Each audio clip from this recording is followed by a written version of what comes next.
शुक्रिया इन तमाम अपडेट्स के लिए। और बुलेटिन में अब बढ़ेंगे आगे, रुक करेंगे यूपी का। यूपी में बहराइच हिंसा मामले से जुड़ी बड़ी खबर सामने आ रही है। बहराइच में सीईओ रूपेंद्र कुमार को सस्पेंड कर दिया गया है। अब तक 52 उपद्रवियों को जेल भेजा जा चुका है। बहराइच में पुलिस ने 2 और मामले दर्ज किए हैं। उपद्रवियों की हिस्ट्री अब खंगालने में जुट गई है पुलिस। उपद्रवियों का पिछला रिकॉर्ड भी अब खंगाला जा रहा है।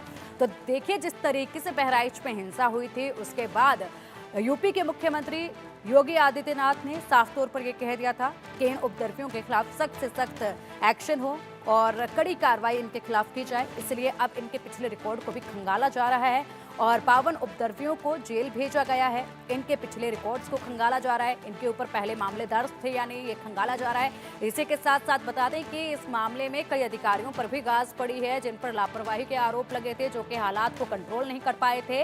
और जिस तरीके से हालात बहराइच में बिगड़े थे वो काफी चिंताजनक थे। इसी के चलते सीईओ को सस्पेंड कर दिया गया है। और अभी भी फिलहाल जो है बहराइच में मामले को शांत रखने के लिए हर इलाके में भारी पुलिस बल जो है वो तैनात है।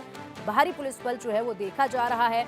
और जिस तरीके से यहाँ पर हड़कंप मचाया गया था, जिस तरीके से उपद्रवियों ने यहाँ पर आगजनी की घटनाओं को अंजाम दिया था, उसके बाद अब इस पर सख्ती के साथ जो है कार्रवाई की जा रही है। लगातार एक के बाद एक कार्रवाइयों का सिलसिला जो है अब वो चल पड़ा है। ताबड़तोड़ एक्शन जो है अब वो किया जा रहा है। और अधिक अपडेट के लिए हमारे सहयोगी संजय हमारे साथ जुड़ गए हैं। संजय, देखिए, बहराइच में अब कड़ा एक्शन देखा जा रहा है और एक्शन का ये सिलसिला जो है अब काफी तेजी पकड़ता नजर आ रहा है। 52 उपद्रवियों को अब तक जेल भेजा जा चुका है, जिनके पिछले रिकॉर्ड्स को भी खंगाला जा रहा है।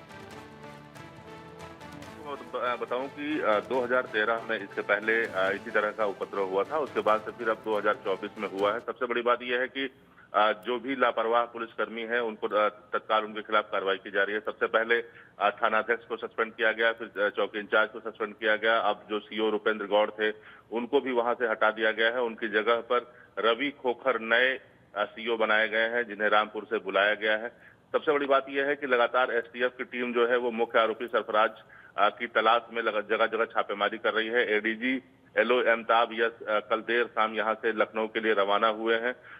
जिस तरीके से यहां पे उपद्रव करके माहौल को बिगाड़ने का प्रयास किया गया, तनावपूर्ण करने का प्रयास किया गया, ऐसे में अब तेजी से सुधार देखा जा रहा है। लगातार स्थिति जो है वो सामान्य की तरफ बढ़ रही है। लेकिन फिलहाल जिस तरीके से अभी भी ग्रामीण इलाकों में अभी भी कहीं न कहीं तनाव है, लोगों के मन के अंदर एक आक्रोश है, क्योंकि सबसे बड़ी जो मांग है इनकी कि जो मुख्य आरोपी सरफराज है वो अभी पुलिस की पकड़ से दूर है, जिसने गोली चलाई थी।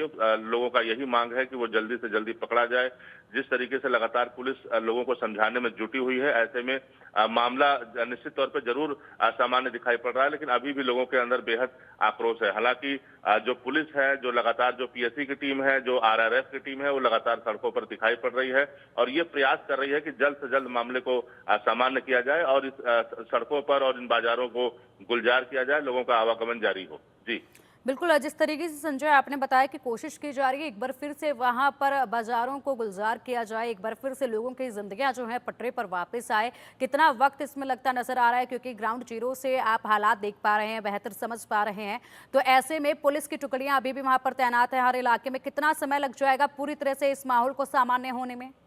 बिल्कुल पिंकी, देखिए, मैं आपको बताऊं कि इंडिया न्यूज की टीम ने हमेशा से ग्राउंड जीरो की रिपोर्टिंग की है और लगातार हम उस सच्चाई को दिखाने का प्रयास किए हैं जो जनता देखना चाहती है, जो हकीकत में वास्तविक में घटित होता है। सबसे बड़ी बात यह है कि अभी भी वास्तविकता से अगर बात की जाए तो तकरीबन अभी 2 से 3 दिन का समय लग जाएगा स्थिति सामान्य होने में, क्योंकि आज बुधवार है, कल बृहस्पतिवार है, शुक्रवार को जुमे की नमाज होगी। जुमे की नमाज के बाद स्थिति क्या होती है, उसके बाद हो सकता है कि एक बार फिर जुमे की नमाज को लेकर के काफी यहाँ पे अलर्ट घोषित किया जाए, काफी बड़े पैमाने पर यहाँ पे पुलिस फोर्स लगाई जाए, क्योंकि चूंकि मामला 2 समुदायों के बीच का है। जिस तरीके से विशेष समुदाय के युवक के द्वारा गोली मारी गई, ऐसे में आक्रोश अभी भी पनपा हुआ है। तो कुल मिलाकर के अभी स्थिति सामान्य होने में समय जरूर लग सकता है, लेकिन फिलहाल जिस तरीके से बहराइच को जलाने का प्रयास किया गया उपद्रवियों के द्वारा, वो अब कहीं न कहीं कंट्रोल दिखाई पड़ रहा है।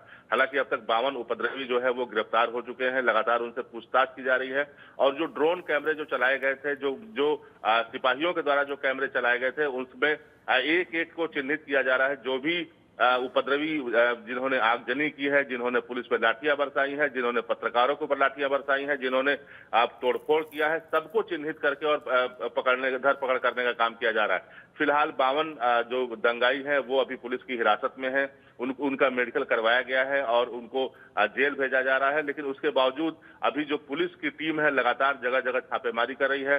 सबसे बड़ी बात यह है कि एडीजी एलओ के निर्देश पर एसपी वृंदा शुक्ला के द्वारा साफ तौर पर सिर्फ उन्हें ही पकड़ने के लिए निर्देश दिया गया है जो चिन्हित किए गए थे, जो हकीकत में दंगाई है। क्योंकि भीड़ तो तकरीबन 8 से 10 हजार की संख्या की थी, लेकिन सभी लोग ऐसा काम नहीं कर रहे थे। ऐसे में लोगों का कहना है कि जो जानबूझ करके इस भीड़ को उकसा करके और माहौल का बिगाड़ने का प्रयास किए हैं, जो तनावपूर्ण माहौल करने का काम किया है, सिर्फ उनको ही गिरफ्तार किया जाएगा। बिल्कुल संजय, वहीं अगर बात की जाए तो मुख्य आरोपी को कब तक पकड़ लिया जाएगा? उसकी धरपकड़ के लिए क्या कुछ पुलिस के द्वारा कार्रवाई की जा रही है? देखिए, मुख्य आरोपी की अगर हम बात करें सरफराज की, तो एक आशंका ये जताई जा रही है कि सरफराज अपने परिवार के साथ नेपाल भी भाग सकता है। क्योंकि सरफराज की एक दुकान जो सोने चांदी का वो काम करता है, एक दुकान जिस दुकान पे हमलावरों ने काफी हमला किया, उसकी दुकान को तोड़फोड़ कर दिया, उसकी दुकान में लूटपाट की।